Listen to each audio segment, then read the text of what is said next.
ఎందుకంటే కేసీఆర్ గారు ఆయన ఒక ప్రాంతానికి సంబంధించిన నాయకుడు కాదు, ఒక జిల్లాకు సంబంధించిన నాయకుడు కాదు, ఒక నియోజకవర్గానికి సంబంధించిన నాయకుడు కాదు.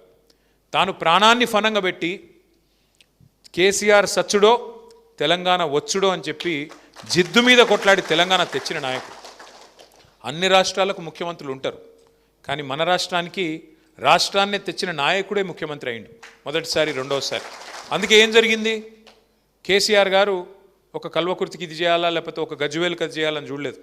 రాష్ట్రంలో ఉండే 45,000 చెరువులు మిషన్ కాకతీయ కింద తీసుకొని 45,000 చెరువుల్ని మరి బాగు చేయాలనే సంకల్పంతో బ్రహ్మాండంగా వరుసగా 4-5 ఏళ్ల పాటు మిషన్ కాకతీయ అనే ప్రోగ్రాం దాదాపు 24,000 కోట్ల రూపాయలతోని మంచిగా నడిపించే ప్రయత్నం చేసినాడు.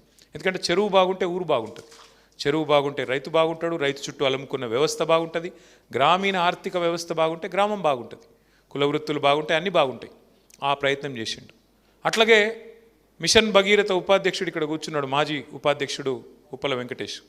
మిషన్ భగీరథ అనే ప్రోగ్రాము ఏదో ఆషామాషిగా పెట్టిన ప్రోగ్రాం కాదు, ఎవరికో ఒకరికి పదవి ఇచ్చినందుకు పెట్టిన ప్రోగ్రాం కాదు. సాధించుకున్న తెలంగాణలో మనం ఇంటింటికి సాగునీటి గోస లేకుండా, తాగునీటి గోస లేకుండా చేయాలనే ఉద్దేశంతో ఇంటింటికి నల్లా పెట్టి మా ఆడబిడ్డలు ఎవరు మళ్ళీ బిందెలు పట్టుకొని కొండలు పట్టుకొని రోడ్ల మీదకి వచ్చే పరిస్థితి ఉండొద్దు.